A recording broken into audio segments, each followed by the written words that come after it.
It is March 29th, 2021. This is Atlanta United FC Weekly, a Home Before Dark podcast. I had already cracked the top off of my A&W Zero root beer. What are you sipping on tonight, Kevin? I have Woodinville bourbon. Is that different than Woodford Reserve?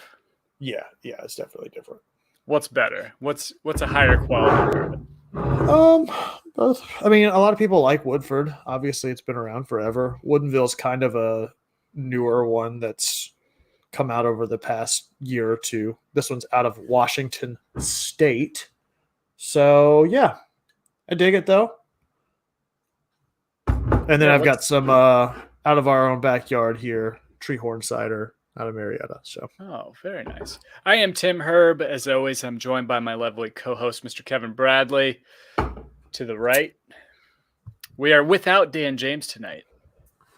He's upset that Birmingham lost. I don't think he realizes it was the other one that he thought it was. I think he got confused. I think that's what. Yeah, no, it's a fair assessment. I did too. Yeah. I got a text from a buddy in Birmingham yesterday at the game. He was like, at the Atlanta United game. I was like, oh shit, that was today.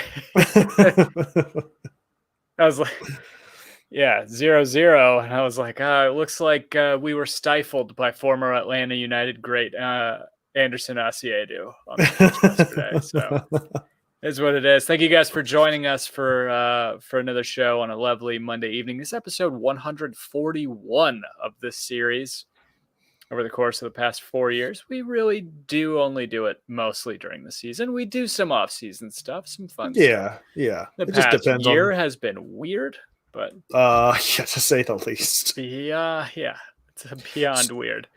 So for you, speaking of last year being weird and now that things are getting back into the swing of things, I guess first and foremost, we as season ticket holders did get an update this past week about another opt-in or opt-out for season tickets and attendance. Now that I guess vaccines are going up, they're talking about limited attendance. It's not going to be full capacity. What are your thoughts right now on how you guys will be proceeding? I feel like I know which way you're leaning towards, but yeah. So Angie and I are both vaccinated. Well, we've both started the vaccination process. We're not fully charged like you, but the survey okay, except for the tail. No, for sure.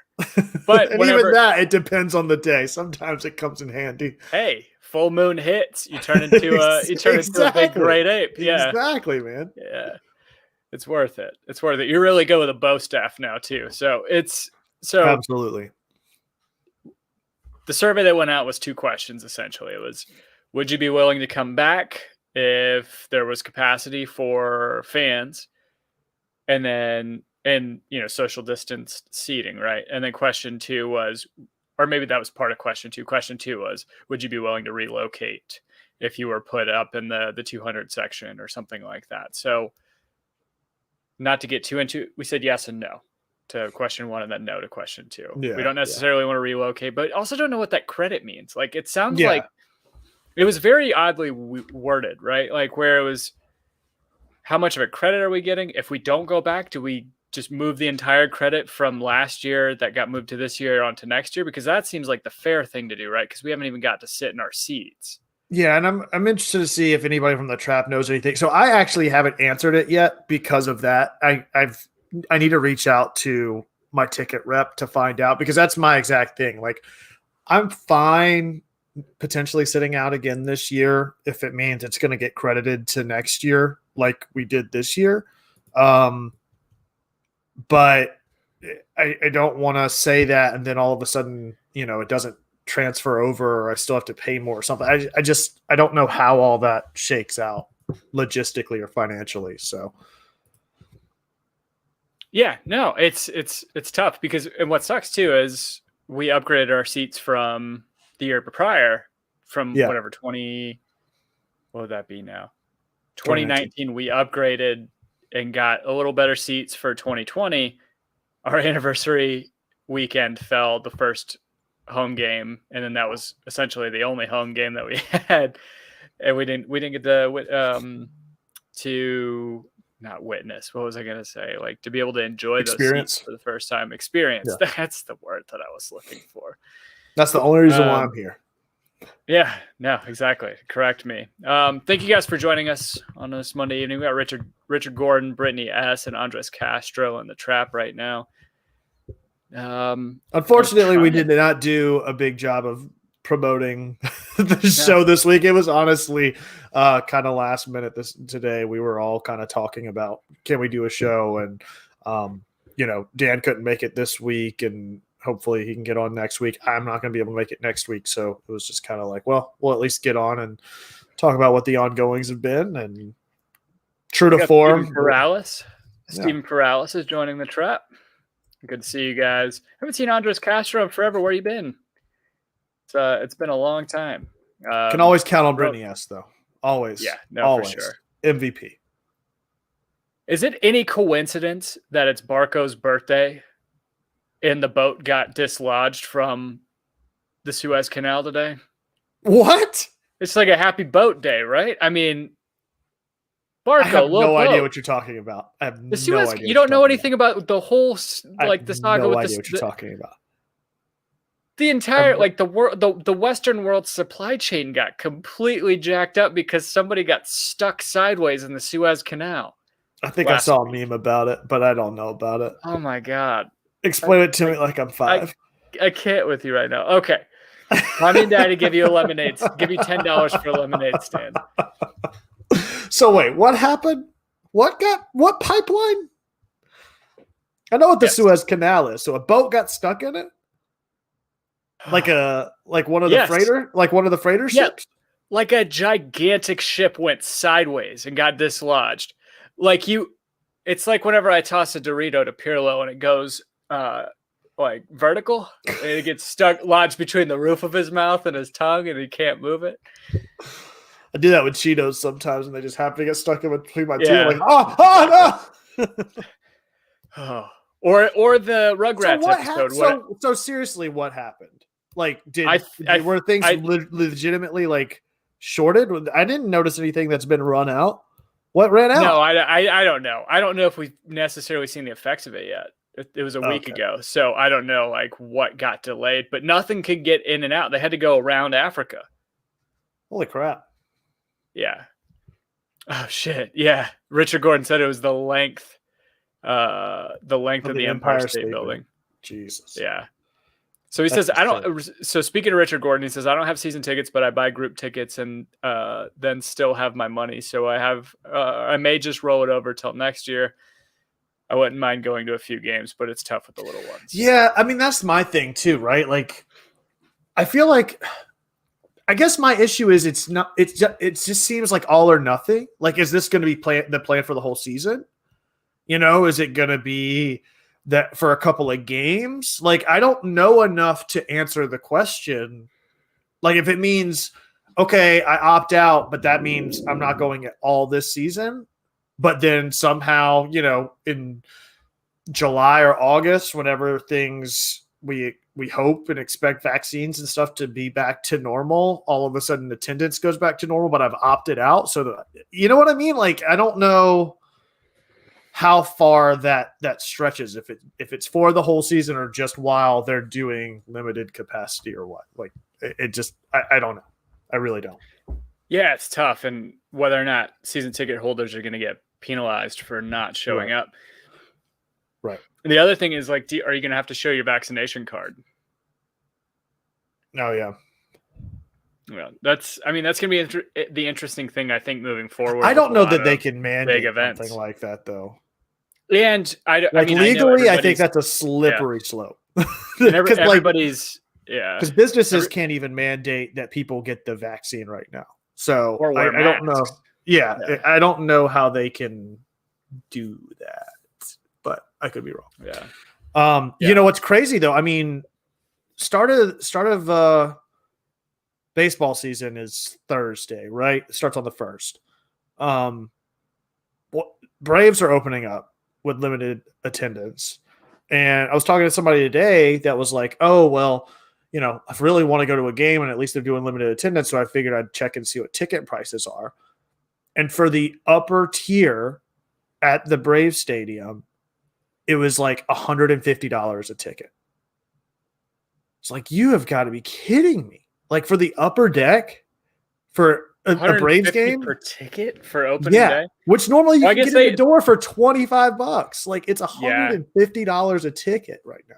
Well, now they're a very good team. They have a great That's young true. base, But I think it's and also a there's limited big supply and capacity. demand. Yeah, big supply There's a and demand. supply-demand thing, and then you also have, I think part of it, and maybe this gets put into the supply-demand bucket, but you're looking at a year of lost revenue that they're trying to somehow recoup, and they just have that brand new, not brand new, but this is the third year in the stadium, fourth year in the stadium?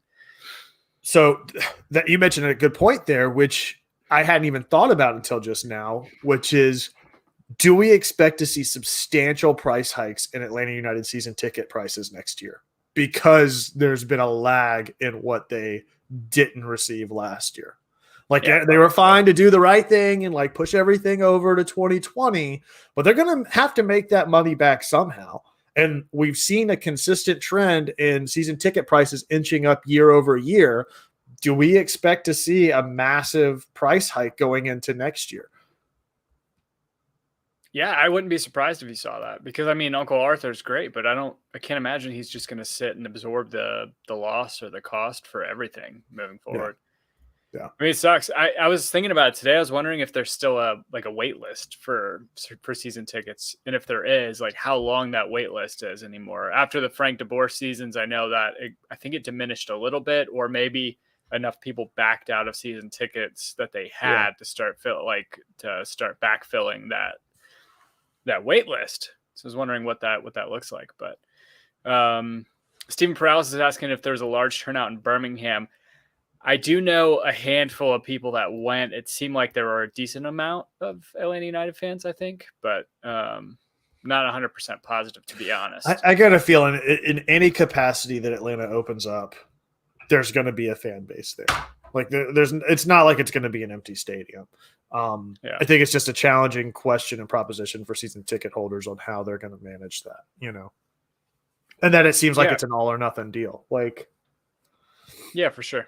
Yeah, we were talking to on Saturday. We were talking to Dave Williamson, photographer who shoots a lot of soccer around here, and he was telling us that the UCL game, or not UCL, sorry, CCL game up at Kennesaw is going to be, I think, 1,000. So it was like 15% attendance. Yeah, and I saw that they were holding a certain amount of those tickets for season ticket holders or something like that. I had seen an article. Yeah, that's what he was saying, was that we should have gotten a notice or something like that to reserve those tickets, but I have not. But I'm wondering if that has to do with the way that we answered the survey. Yeah, I could have swore I saw something. I don't know what it was, but yeah. So speaking of news and CCL, Brian was saying 1,500 for the. That's what I was about to say. It was 1,500. I'm glad Brian's here to correct me. It feels weird not having to be checked and put in my place. So it's weird. You had a festival this past weekend, and I don't even think that you saw Brian. So something's definitely not right. It's very weird. Yeah, it's very weird that Brian didn't just show up and hang out with us. Chat seltzers. So CCL's coming up. We did get another signing confirmed as of today on MLS, but I think 2 days ago Heinze had confirmed the signing of. Not too subtly, it was like, yeah, he signed weeks ago. Yeah, exactly. Alan Franco, who I believe tested positive for COVID as soon as he entered the country, and he's been in quarantine, kind of training by himself.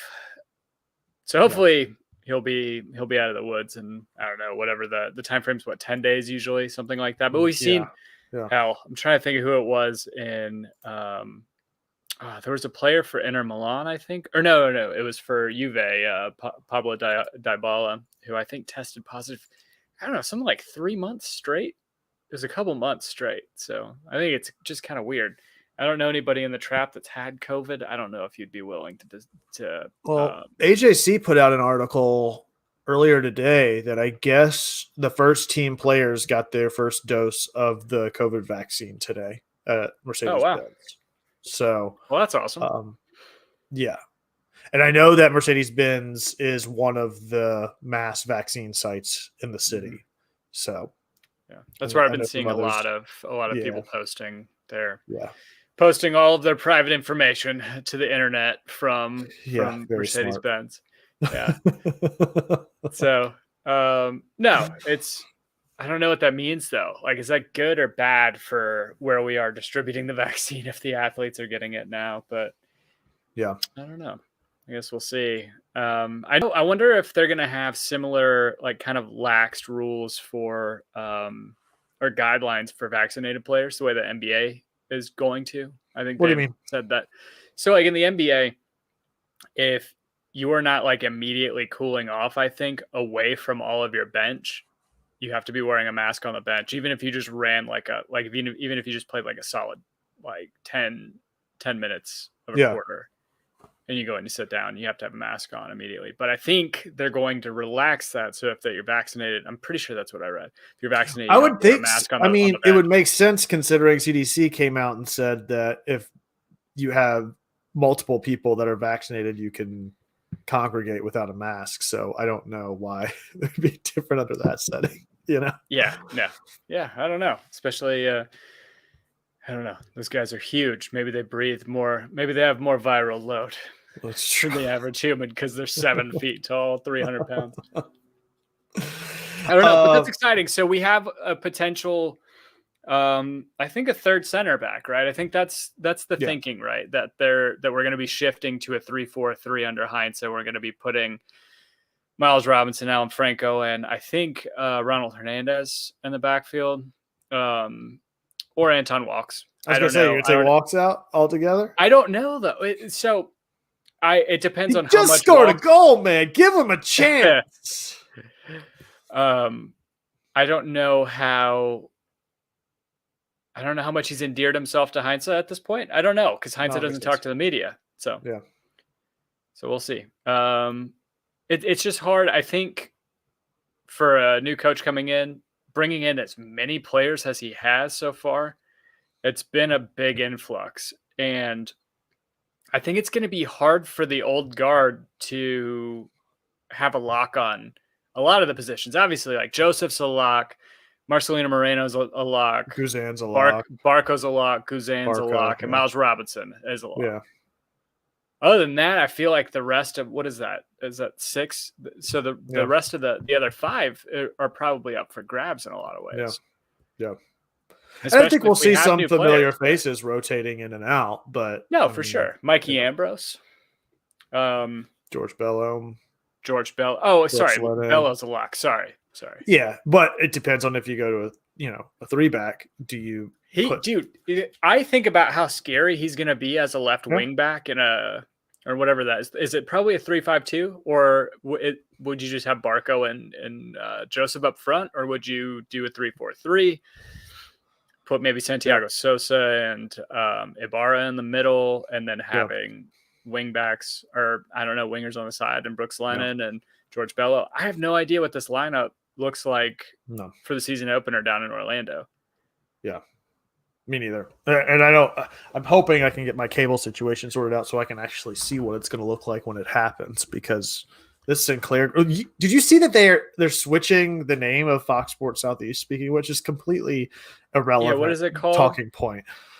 It's called like Yabba Dabba Doo or something. Yeah, Exactly. I think it's Bally Sports. So ridiculous. I think his name is Bally or Bally Sports or something like that. Yeah, just trying to like probably cleanse the palate of the name Sinclair or Fox Sports. Gotta be. There has to be some sort of equitable, I don't know, end or like some sort of agreement between them and the major streaming providers now. Yeah. Andy Watkins, don't you say that name. Valley Sports or Sinclair? I don't know which one. No. So Brian said, did they say how many people they're letting into the Benz for the first few games? I don't believe anything has come I didn't So we see were it. talking about that whenever we started. We got that anonymous. It wasn't anonymous, but we got that really small survey, and it was very nondescript about how many people are going to be in the stadium. It was like kind of vaguely talking about limited capacity and social distancing and that sort of thing. So I have no idea. It'd be hard to tell. Steven Prowse ask a good question. Would they still have to quarantine if they make it deep into the CCL? So I was seeing something. I just pulled up an article earlier today about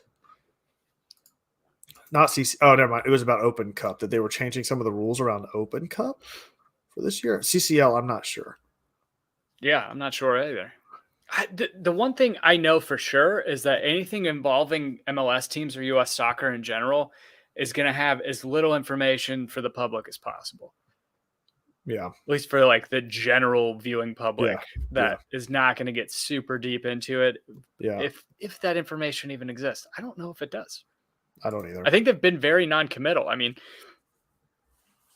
how long ago did they, like, maybe a month out they announced the season opener? Like that's not No. super forthcoming. And the fact that they way. haven't even sent out season ticket packages is crazy to me. Like opt in, opt out, whatever you want to do. The fact that they haven't sent anything as far as like your typical membership cards and everything else. I mean, maybe they're just trying to save the money because they sent them out last year and got one game out of it, which is crazy. Remember, we were all freaking out last year about what it was going to be like to be mobile ticket only. And we still don't even know if that's going to work because we haven't even tested that whole theory about how our mobile season tickets are going to work exclusively without the cards, because we went a whole season without having to. Yeah. And then De Burton Boise brings up a good point too that we haven't talked about with this whole thing too, is essentially kind of is a lottery system, right? Because you have 30,000+ probably season ticket holders, whatever the capacity is. Let's say it's 10% of, let's say they open up the third level, right? And they do 10% of, that's still only like 7,000 people. Yeah. And he's saying, how long before you know you're selected to go to the game for a limited capacity game?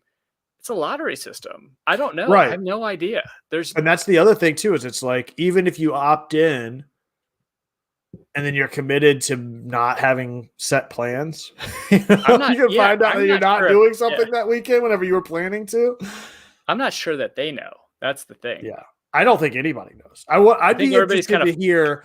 I don't know if we've got anybody in the trap right now from any of the supporters groups. I wish Domer was in here. He can maybe enlighten us a little bit about what the discussions have been from the SGs on what they're going to do for, any sort of tailgating or anything like that.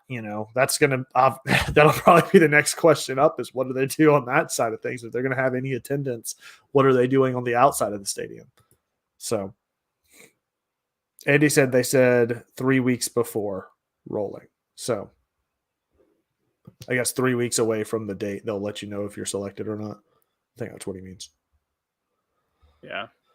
Yeah, I have no idea either, because we're we're not less than 3 weeks away, because it's the 20. Yeah, it's the end of April. 5th? I think it's the 25th or the 24th. It's going to be the first game at home. Yeah. I don't know. Who's going to Orlando, though? That's what I want to know, because 1, 2, 3, not it. Yeah, surely they're going to have the whole stadium open, right? They only have I'm serious. People there anyway. Yeah, because I was gonna say UFC at I think it's ViStar Arena in Jacksonville for UFC 261, which is next month, I believe. They sold out. They're going full capacity, sold out. Got you. Yeah, Dana White was like, Texas opened up, Florida opened up. All right, we're going and we're doing events there. Yeah. We're gonna open up the whole thing, and just make sure they have good liability insurance. I don't know. So good lawyers to write up waivers. One of the things we didn't talk about last week, I'm trying to think of all the stuff that we haven't talked about. I mean, we've talked about behind closed doors. What are your thoughts on the new kit? New season coming up. New kit. Who dis? MLS posted a post on Instagram earlier today, which I saw showing all the new kits and stuff like that. Obviously, Atlanta What's your favorite? The Zulily, the Jimi Hendrix kit? No, I'm very jealous of Austin's sponsor, like their kit sponsor, is one of my favorites. Like there's a few in Who MLS is it? that Yeti. Oh, So that is pretty again, great. yeah, it's just a fun kit sponsor. There's a few kit sponsors that I'm like, oh man, that'd be so cool. So of the kits that I've seen, I really like Dallas's home kit. It's got like a taper. Can you pull up this post? There you go. I can Where'd show I go it to? on MLSsoccer.com? I can show it on the screen. There you go. Or Here, I'm sharing my I could screen. just actually pull it up. But can you see me sharing my screen? Tim, I'm sharing my screen. Is this how screen share works? Oh gosh. Do you see it? No, 100%. It's 2021. Absolutely. That's how. But I like Dallas's home kit. How cool is that? Hold on. With the little gradient. Major League Soccer. Is it a thread? It's on their Instagram. They made an Instagram post. Oh, gotcha. I like Red Bull's all black kit. That lightning bolt Philly kit is so fun. All right, I was not prepared for this. This is I don't like this really. There's some really good ones though, man. I mean, it's one of those things that I think that. So personally, I think having seen all the other ones, I think for Atlanta United, I think they're middle of the road for me. Like I don't hate it as much as I did at first glance, but I don't love it as like. There's certainly been some other Atlanta United, so that's very small, Tim. But why? I don't know. It's because Can you control plus. There we go. Right. That's Can you better. control plus? Enhance. Can you enhance? Tick, tick, tick, tick, tick. Enhance. Oh, there you go. There you go. That's perfect. All right. Atlanta United. I think that was the one that you talked about to begin with, asking me my opinion. And if you would have asked me whenever the leak came out, I hated it. But now I don't mind it so much. I think when it's all dressed up with the patches, with the sponsor, I think everything, it looks pretty solid. It's boring. But boring doesn't mean bad, in my opinion. One of the things I've seen it back and forth. Do they have the stripes on the back, on the bottom, or no? Oh, I don't know. That's one of the things that I've seen a couple of ways. I don't like it if it has the little the stripes on the bottom, like what the last home kit did. I hated that so much. But anyway, all right, let's scroll through. Let's see what else we got. So the Yeti ones are good, if not uninspired. Like the thing that's like they have it's our kit designer. Whoever works at Adidas, it's the same one that does Atlanta United, and they're like, let's just switch up the colors. What I like about the first season, we'll do their first season, first 2 seasons kit. What I like about Austin's kit is all of the details that don't show up like at first glance. So they have a really cool little collar inlay on their white kit inside the collar that has like a bunch of little icons of stuff from the city, which is really, really neat. You're not going to see it in that post. I just happened to see it whenever they announced it or whatever. But just like, last year's gold kit for Atlanta United had the little details and stuff like that on it too. I really like that Chicago away kit. Yeah. Even though it seems like a Sporting KC kit, I still think it's pretty. I like the really tight stripes and then the star. It took me a second to even see the stars, but seeing the stars going up and down the middle. So Steven Perella says the ones from the kit release do. I'm assuming they have the stripes on the back. That's a bummer for me because that'll keep me from getting it, or I'll just have to get a replica, because the replicas don't have that, I believe. Andy Watkins with a good shout out. He said, wait for the level of letdown when we get our third kit. It's gonna happen. All these people are going to be so mad when it doesn't end up being an Outcast themed kit. All right, can you zoom out? We can, because they've got all of them. I want to look at all of them because there's some bangers in here. I'm gonna open up the DMs real quick. Oh boy, on accident. A lot of wood. Yeah, lots of wood in those DMs. Lots of wood in Tim's DMs, boys. Well, I'll tell you what. Okay. I like Cincy's. The home kit's unchanged, right? And then the away kit's pretty solid. Like they have the little detail kind of hidden. Okay. Colorado with the little Celtic vibe on the away kit. Fine. It's fine. It's not great. But I kind of like the Henley style. You don't see that very often. Yeah. I don't know. I feel like I can't remember the last time I saw a Henley kit, if ever. No. Polos are one thing, but see, that's so what I find kind of strange. I understand the want to change it up, but why would you have one V-neck and one essentially crew neck? I mean, it's a little tapered, Yeah. but a crew neck and a V-neck, and then having Yeah. a Henley and a V-neck. Yeah. Um, Yeah. You at least I want don't to have a consistent like silhouette almost. And But what is the hidden optical illusion? It's not even hidden in the Columbus away kit. to me, it looks like a skyline. Like it looks like a Oh, half-tone come to skyline. Columbus, CR1 building, which we repeated 15 times on the same jersey. I can't remember if that's from. Isn't that from the book of? Is that from the Book of Mormon? It might have been Cleveland. Come to Cleveland, CR1 building or one size skyscraper or something. Oh, I didn't even think about the fact that this is also going to be audio, so the people are going to really hate this whole discussion. Oh yeah, for sure. Yeah, so we should probably go a little faster. Yeah, sorry. Okay, I'll keep going.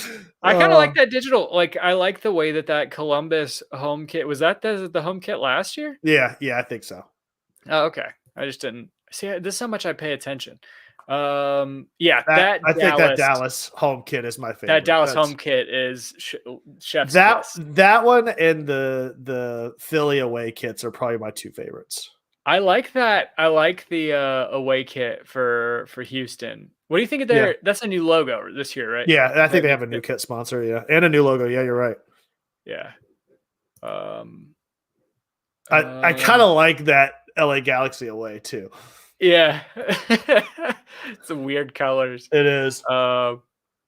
Miami. Okay. Doesn't Very look any different than last year, really. Yeah. Just no pink on the black. Yeah. Or you just can't very really see uninspiring. it in this post. Yeah. Let's see. Who's next? Montreal's home kit. They got a new logo too, didn't they? Yeah. There's a lot of clubs that got new logos this year. I didn't realize so many had rebranding. Yeah. Okay, that away kit from Nashville's different, right? See, this is like showing my ignorance of MLS kits because I'm like, which one of the teams? I feel like I feel like last year was such a blur, you know? Yeah. Yeah, that's fair too. Yeah, and with the whole broadcast rights stuff, it's like, right? Who did we really get to watch? Yeah. No, I like that. The Nashville away kit's nice. Oh, I love that black Red Bull kit. Yeah, I like it too. Unfortunately, I don't like the New England one. New York, NYCFC is not great. Oh my god, I love that Philly away kit so much. Yeah, we could skip Orlando. Oh my god, that's good. It's so good. I love that they have a different shirt sponsor. It's like one is I love it so much, dude. One is Bimbo Proper, the other one's Sara Lee Artisano bread. Oh my god, it's so great. It's like we have yeah, that's pretty great. Yeah. I hate that new home Portland kit so much. Why? Because the baseball jersey down the middle? It looks so bad. Oh, I thought I was drinking spicy water. That's definitely root beer. It was a rude awakening. I think that home Portland kit might be the worst one this year. Or best one. I think that's going to be a pretty polarizing kit because I think it's so bad. But I think it's so contrary to everything else you see. Yeah. That it's like it might cause like a rebellious streak in people's it's so bad expertise. It's good. Yeah. Yeah, no, exactly. It's like that whole theory about pop music in the top 40s is like the reason that there's so high rankings because the radio plays them all the time and it just breaks down your mind into enjoying. No, yeah. It's just Stockholm syndrome. Yeah, no, exactly. Okay. That RSL home kit is pretty sick. It's got some really weird wavy patterns going in it. I like their colors too. It's a good kit. Yeah, this is a bad audio episode. I'm sorry, guys. If you guys want to follow along with us, go to Major League Soccer's Instagram account, open up the post. Or you want to know the solution? You can go over to YouTube. Subscribe, hit the bell icon, and get a notification whenever we go live, like everybody else in the trap, and you'll be along for the ride. It's way more funner live. Yeah. Or on YouTube. Hit the formerly known as the Bell Holcomb icon. Yeah. Because he hasn't been What here in so do we long. have? What's our YouTube link? Is it just youtube.com/home before dark? Home Before Dark. It's like the only one that we have. Andy Watkins. youtube.com/home before dark. Yep. Easy peasy. No letters or no numbers. Yeah. Yeah. Yeah. We tried to get the website. We tried to get homebeforedark.com, but there's a guy who bought it and he doesn't use it, doesn't host it, but just for brevity's sake, keeps it. I think that's the right term. I don't know. It's a sentimentality thing. And he won't sell it to us. We've offered him money. We've offered him the big bucks, guys. Yeah. A whopping $15. Yeah. But we also offer him a couple international slots. We did. We had some TAM. 2,500 in future GAM for the 2024 season. So this is the one. So you have the Atlanta United kit, which among our fan bases has been kind of controversial. Though I think a lot of people like Steven Perales had the same, and like me, and I think you too, right? Like had the same reaction. I've definitely come around to it. I'm not on board with the backstripes, but I've come around to the kit in general. It's like hate it before it went to the kit release and got into the hype and bought it. I haven't bought it yet, but I can see myself probably owning one once that stimmy hits. No, but the Jimi Hendrix kit caused a huge stir last week on Twitter. The Seattle Sounders away kit. I don't know. First of all, nothing against Zulily, but their logo just does not look good on a jersey. No, it definitely doesn't. And the color palette on it is so, I don't know why. It's just so all over the place. Like they've got their Seattle green, it looks like, but then the orange stripes on the top seem so out of place to me. I don't know. This is like a third kit. Like this screams third kit, but it's like we want to go a little bolder than we did for the away kit last year. I am all for this trend that seems to be coming around in MLS this season in particular, where I feel like this is the largest variety we've seen in patterns on kits, at least in recent memory to me, across the board. Like of the 34 kits or 34 teams that we have, I'd say half of them probably have some sort of a unique or different pattern or color palette or organization to them, which I hadn't noticed in the past, at least enough to like make you do a double take, good or bad. So I'm all for that. You know, I'd love to see less of the same in between teams where it's just different colors and different patches on the chest. You know what I mean? Yeah, no, for sure. I don't think there are that many teams, though. I think. What? How many did I say? 34? Yeah, I think we only have 20. Oh no, they're planning to go to 34. That's right. Yeah, I think that's the cap. Yeah. Brian says, I think that San Jose kits are pretty clean. He was saying that San Jose shirt looks like a game that's only 40% loaded. It's because of the loading bars on it. No, that's their life bar. As you score against them, as you score against San Jose, the bars go down. Okay, I think I have a new favorite. That's San Jose or the Sporting KC shirt. I like both of those. Home. Yeah, the home I think is super clean. Yeah. It just not very slimming, but they also have a pretty good. They have a really good logo sponsor or kit sponsor as well. Yeah. This reeks of QPR, Queens Park Rangers, which they're Sporting KC's USL club or their farm team is Swope Park Rangers. I'm guessing it's all based off of QPR, but did you see that? Speaking of farm teams and different teams, did you see that Stephen Glass is switching out to Aberdeen? Yeah, which is great. Which makes more sense why he was unseated at Atlanta United too. Took the interim job knowing he wasn't going to keep it. Right. The team had to do something for him to say thank you, and he did a decent enough job last year, like commendable job, I should say, given the all things considered. I mean, that was a very tough position to be in that I don't know anybody could have done successfully, to be quite honest. If you told me that the 2 Canadian teams didn't change their kits, wouldn't have known because they look the same to me. They don't look very different than last year. Maybe some of the No. patterns changed, and I think the sponsor maybe changed for Vancouver, but I think BMO's been Toronto's sponsor for a while. Yeah. Huh. Yeah. Anyway, and Atlanta United's kit sponsor is up for renewal after this year, if I'm not mistaken, right? That sounds correct. Yeah. Or was that just hearsay? Atlanta United kit sponsor terms. What should I search there? Doesn't really say here. I don't know. For some reason, I had always had that in my mind that the kit sponsor was just for 5 years and that it could be renewed. That sounds right. Elliot Beevan's asking, what is the worst shirt? Because he's late to the show. It depends. If it's worse, it might be worst and it might be best. The Portland home kit. And it looks like baseball stitching up the middle of it. It's so two bad, colors. Dude. It's so good though. It's so bad. So good. It's like a corset. Contrarian. It's a corset.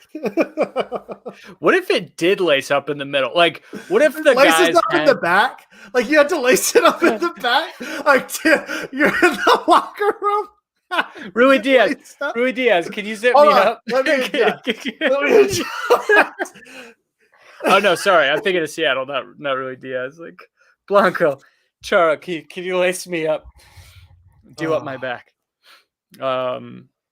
Yeah. Steve, what are your thoughts on this? I think we've talked about this before. Steven Perales saying it would be cool to have the Coca-Cola logo on the front, an Atlanta-based company. I'd love it, but I don't see it happening. I don't think there's enough money in it or enough. Coke doesn't need it. It's going to be a company that wants it. Yeah. So I guess there's plenty of other Atlanta-based companies that aren't as big as Coke that could be viable options. What about Zepp on the front of it? Zepp would be a pretty great sponsor. Just cleaning up the league, just cleaning up in the standings. No, I don't know who it would be good, but it would. Clash. Yeah, but again, that's another big one. And that seems to muddy the waters too with Arthur Blank. Like, why would he put a kit sponsor for a company that he already like he's spending money on his team already? Why would he do this? Yeah. That seems stupid. I don't think that's going to happen. Now, Zaxby's, I can fuck with some Zaxby's, man. That's true. Zaxby's is Statesboro, right? It's based in Statesboro. Yeah, is where it was first. That is not a bad idea. Zaxby's, I think, could be the perfect middle ground where they're not everywhere. Like the fact that Target is a kit sponsor is surprising to me, considering how big of a brand and company as they are. But they're very. Oh, that's one. I didn't see Minnesota in the kit post. Did I miss them? Yeah. No, I don't think I saw them either, actually, now that you're saying it. Oh. But they are so ingrained in Minnesota and Minneapolis that I think it's like one of those things where they sit them in Best Buy and same thing with like Xbox with Seattle, I guess. Yeah, no, for sure. Back whenever they were the sponsor. A couple votes. Carl Segi and Elliot Beevan both saying the varsity. Or Waffle House, that'd be pretty awesome. Dude, a Waho kit. Or what about great. Moe's? Moe's is going through a rebranding. No, Willie's. No, they both started here. They both started here. No, I know, but Willie's is so much better than Moe's. But have you seen the new Moe's logo? The new Moe's logo is great, and I would actually adopt those colors because I really like the color blocks. Yeah, that's what I'm saying. Like, you got to think about that. No, Moe's wouldn't be a bad bet. Moe's isn't a bad. I don't think that's a bad bet. Like, because you've got to find the right size company that's going to get something out of a kit sponsorship, right? Like, I think that the Deltas and Chick-fil-A's and the Coca-Cola and Home Depot, I think they're all too big of franchises and they're too far spread out. Like, Zaxby's is still a pretty regional based chain that's still expanding. I think there's enough opportunity. Huh? Adult Swim would be amazing. Oh my God, that'd be great. Run I the love tools. Just RTJ. Just on the kit. Just Yeah, exactly. no, that'd be great. Adult Swim No, would be pretty awesome. yeah, but Willie's is better than Moe's. Huey Magoo's is better than Zaxby's. Look, man, I'm trying to get viable options here. No, I know. I'm just messing. I think with you, 'cause Willie's is better for our food. No, Absolutely. Moe's is a much larger corporation. Focus And they Brands. need the help going because they're in a competitive market with the Chipotle's and Willie's and everything else, you know. And they I'm have trying to think like that burrito. and they have bubble the seemed like it perception of burst. being bottom of the barrel, and they have the Moe's deal with Atlanta United already anyway, right? Oh, like that's fair. score. That's a good call. I think it might be Moe's, Tim.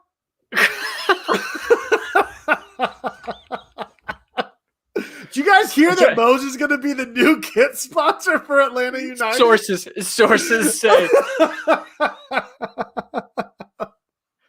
Great. Now I'm going to have Percy in our DMs asking us where our sources are from. If you are coming to this show looking for facts, you have come to the wrong place. Oh, Pizza Hut as a sponsor, albeit has nothing to do with Atlanta, I could get behind. Or Little Caesars. Yeah, I can get. I was talking to my parents about Detroit style pizza the other night. And my parents were like, "Oh, you mean Domino's?" I was like, "No, Little Caesars." They're like, "Well, Domino's own the Detroit Tigers. They're from Detroit." And then I went and looked and like, no, it was Little Caesars. It was the dad from Little Caesars that owned it, and then he passed it on to his son. But they bought it from Domino's. So it's like the Detroit pizza chains have owned the Detroit Tigers for like the last 30 or 40 years, 50 years, something like that. Insane. Have you seen one bite, everybody this knows new DiGiorno pizza that has a the croissant pizza crust? Yeah, exactly. I'm so glad you know what I'm talking about because I can't wait to get one. Have you had one yet? No, I haven't. I can't wait. If it's good or if it's at least close, I might just buy a couple tubes of croissant dough and just make my own. Just put it in the oven, just roll out a giant croissant like a pizza crust and load it up. Roll out, make your own croissants, but using pierogi dough. Ooh, yeah. Yeah, that would be good. And instead of butter in between each layer, sour cream. Nothing worse than hot sour cream, dude. That's disgusting. The bottom of the bottom of the grilled stuff burrito. Exactly. Yeah. Pretty bad. Pretty bad. I think maybe that's our first post-vax meal. What? DiGiorno croissant pizza. Yeah, it's pretty. Why does it got to be post-vax? Do you think it's gonna do you in? No, it's about you and us. Oh, okay. Yeah. I should say you're saying you and Angie, like, we can't have that until after the vaccine. We don't know what's in that, man. I have no idea what's in that. Kendrick Rock popping in saying Kevin's on the next level when it comes to food. That's all I do. That's all I do. It's very true. I got a whole pan of Rice Krispie treats waiting for me when we get done. I'm so jealous. Yeah. Oh. All right. So what else we got for Atlanta United? So CCL starts April 6th. 6th, yeah. 6th. So it'll be next week. May or may not have a recording beforehand. So next Tuesday. What are you expecting to see out of that first game, Tim? More pressing. I think that's the one thing that I was impressed by. Gross. In the little bits that I've been able to watch of the Heinze coached matches has been just our relentlessness in getting the ball, getting on offense, just pushing and pushing and pushing. It's going to make for good vibes. I think that Andres Castro was saying earlier, he said, I don't know about you guys, but it's feeling the same. I think what he was trying to say is he's feeling the same as he did in 2017 in terms of where the team is right now. At least that's what I gathered from that, which I'm starting to have the same kind of feeling about. I mean, Barco certainly seems in his best run of form that we've seen him in. Like if he plays like, and again, this is understandably against lower level competition and preseason games, which you don't put too much stock into, but he's got a new haircut. It's his birthday today.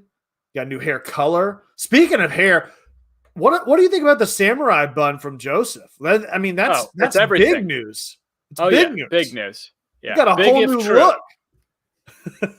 Big if true. Yeah, it's if he's gonna keep it too. It'd be interesting. It seemed to be pretty polarizing whenever I posted that on Twitter. That I was very into it. His samurai ponytail is everything, and people are like, "Does he change his celebration? Is it like whenever he gets down on the knee? Does he come up with the swords?" That'd be very unhonorable or dishonorable from a samurai. I'm pretty sure from playing Bushido Blade that's very against code. Like going for those one-hit kills. If you're not going for like actually battling people, and you're just because you could go through that entire game and just slash people and kill them in one hit, but you would have zero honor. It'd be like the complete worst way of going about it. Are we playing? We're not at home, right? No, I don't think so. But again, I'm very uninformed. But yeah, so in what little bit I've seen, going down to Costa Rica, which is just really from highlights, I think that Barco is in his best run of form that we've seen him probably since he started, quite honestly. And he's healthy, which is good.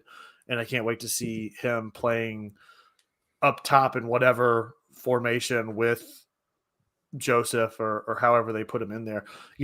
Another player that has come up in the highlights the past 2 matches is Machop. I'm going to say Machop. I know it's Machop, but I refuse to call him anything other than Machop. I'm sorry.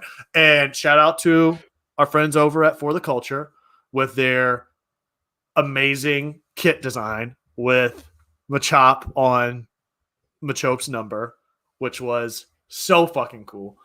But yeah, he's popped up a good bit in some of the highlights. So I'm really excited to see how he pans out and what his role will be. I don't know that he's getting a starting position per se, but as the season wears on, I think he could be somebody to look out for, just based on what I've seen in some of the highlights anyway. So I'm trying to pull up that kit right now so I could show everybody.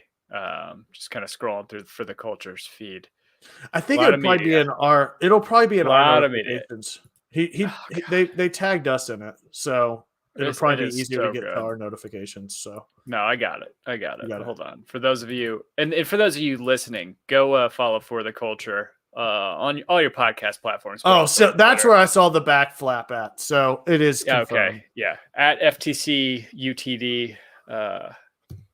But that, having Machop, it's pretty awesome, and the Pokeball inside that number 3 is very sick. Great. Yeah, pretty great. I think he's already evolved though. That's the thing. We'll see. He's got to play against regular competition for him to evolve, I think. So we'll see how it goes. Yeah, it's fair. And then we have to trade him for him to become a Machamp. No, we have to win the cup for him to be the Machamp. No, but if it's like the old game, you have to trade him to another team and then have them put a buyback clause in it. And then well, they've got to have the right version. That's the tricky thing. So we have to trade him to another league, technically. No, he was available in both games. He wasn't like Sandshrew. He wasn't like Sandshrew where he's only available. What was the other one? It was Sandshrew, and then there was another one that was I think Caterpie and Weedle were split between the games, if I'm not mistaken. Blue and green Pokemon. It's blue and red.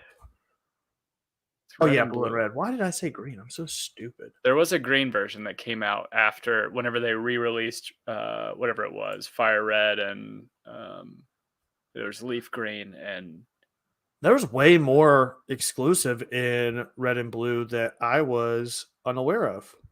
Clefairy Electabuzz and Magmar were the 2 big ones, and Scyther and Pinsir. Yes. Clefairy and Wigglypuff were 2 of them too, right? No, Oh, no, they were not. I thought they were. It was Ekans and Sandshrew, Arbok and Sandslash. Well, that's the Um, same. Those are the evolutions, obviously. the Meowth, Oddish and Bellsprout, Mankey and Meowth, Growlithe and Hitmonchan, and Hitmonlee, right? Or no? Um, No, you get to choose either of them. Never mind. no, yeah, you chose those. Yeah, so but yeah, there was way more than I thought there was. So Yeah, and there were only a handful that evolved whenever you traded them.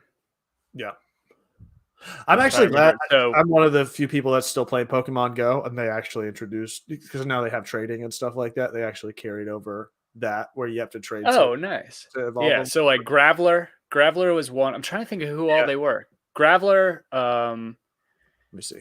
Goldeen, Pokemon to trade. Poliwhirl turned into Poliwrath, was Machoke turned into Machamp, Kadabra, Machoke, Graveler, Haunter, and then the rest of them were later on. So, oh no, that's Pokemon Go. I'm sorry. Oh yeah, and I think you had to have them with an item whenever you traded them. Not all of them. Oh really? Yeah, no, there were some. It was just a straight up trade. No, but whenever they actually, you couldn't even assign items. I don't think you can even have Pokemon holding items in the original. Whenever they had Steelix and Sizer and all that. Yeah, no, that was exactly.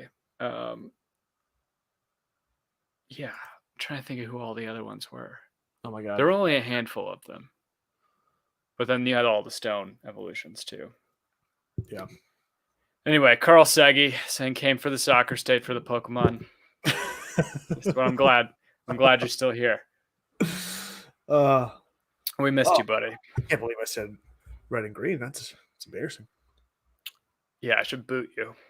Mm-hmm. I should permaban. Oh, can we get a vote in the trap? Should I permaban Kevin?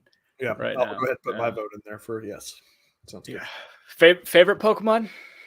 Mine? Yeah. Cubone. You mean Marowak? No, Cubone. Favorite one to play with in the game? In the game?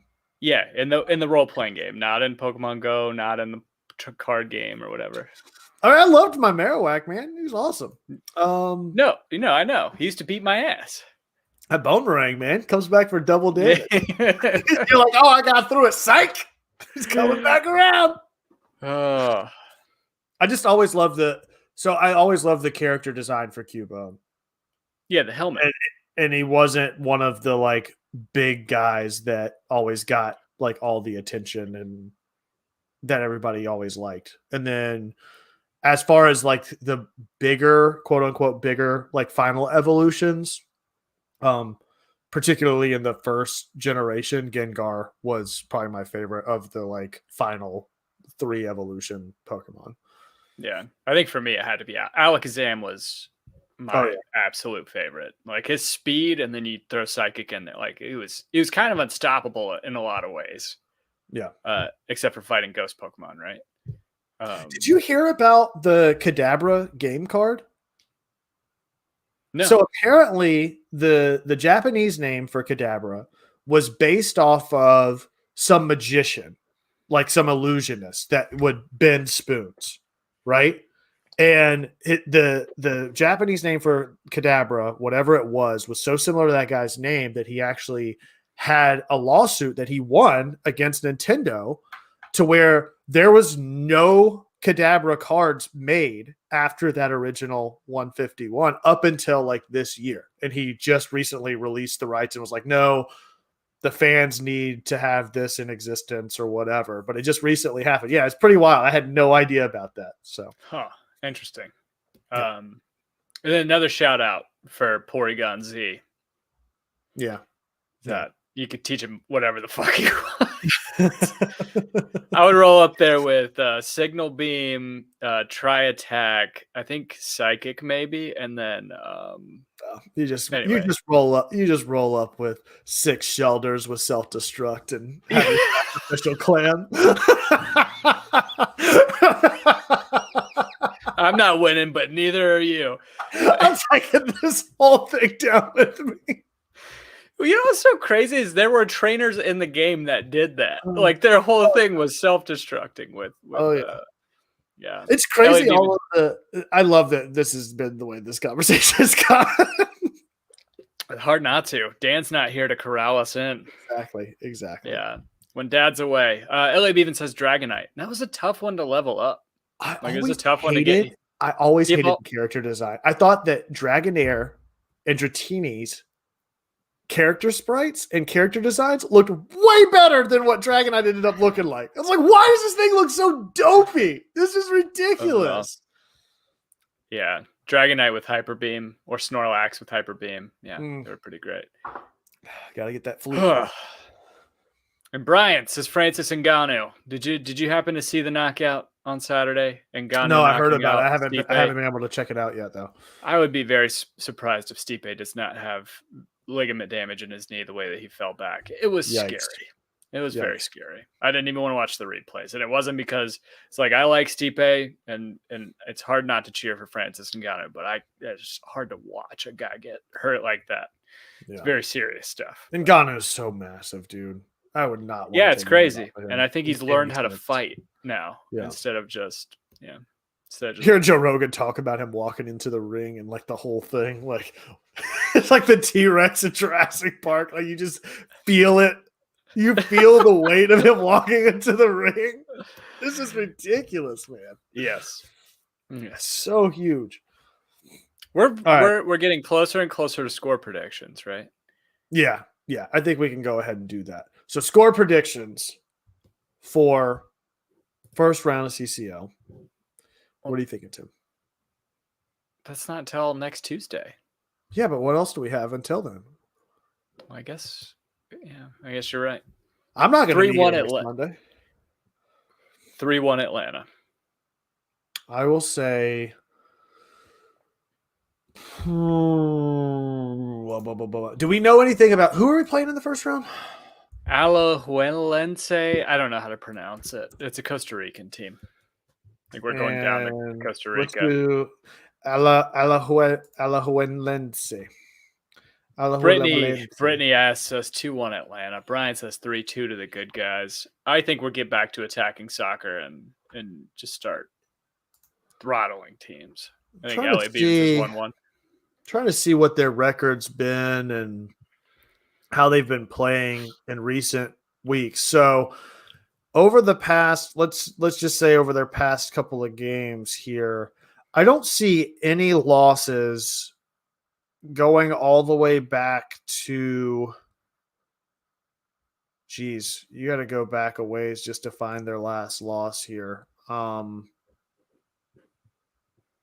my gosh. I don't know when their last loss was. It would have been like last year sometime since their last loss. So I know nothing about this team or what they're capable of doing, but just looking at their record, and I mean, I seriously don't see any losses going all the way back to August of last year. It's either a November. draw or a win. They had a loss in November to St. Carlos. So again, and standings isn't loading for me right now, so I can't see where they are in their table. But I'm gonna say 3-1 Atlanta loss to Alajuelense. I just don't know, what to expect out of this. I don't know either. I'm throwing shit at the wall. Yeah. So I'll say 3-1 Alajuelense. God, I wish I could say that. Alajuelense. I will say 3-1 to the bad guys. We'll just say. I think Atlanta is going to take an L in true Atlanta United fashion, first game of the season, but they'll come out with a win in the first game that matters against Orlando. Okay. Carl Seggy says 2-all. Richard Gordon 3-1 Atlanta.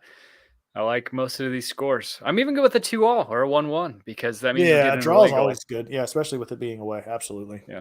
Yeah, because we can come back. Not to say the Kennesaw is a fortress, but we'll see. Yeah.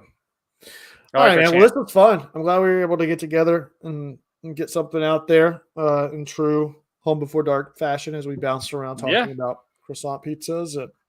Kendrick says 3-1 to the other team too. Yeah. Look at that. Carl's right. We just need an away goal. That's all we need. One. Yeah, exactly.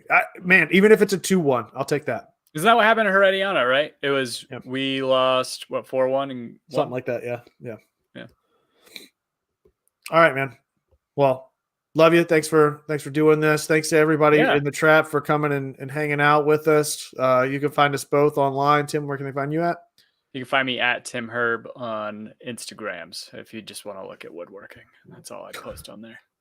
Find me as well at the architect. That's at the_ARC, number 1 TECT. Collectively at Home Before Dark. That's before spelled B and the number 4. Be sure to go give Dan James some love. You can find him on Twitter and I believe Instagram at DNJMS. And yeah, we'll see you next week or the week after, whatever it is. You want to know when we're going live or how we're doing it, follow us wherever you can find us at Twitter, Instagram. If you found us on iTunes or YouTube, be sure to like and subscribe, leave 5 stars, a review to hear it read aloud on the show. For those of you listening, you want to watch it live, go over to youtube.com/home before dark. Hit that subscribe and bell icon to know whenever we go live each and every time. And until next week or next time, as always, be home before dark. Bye, guys.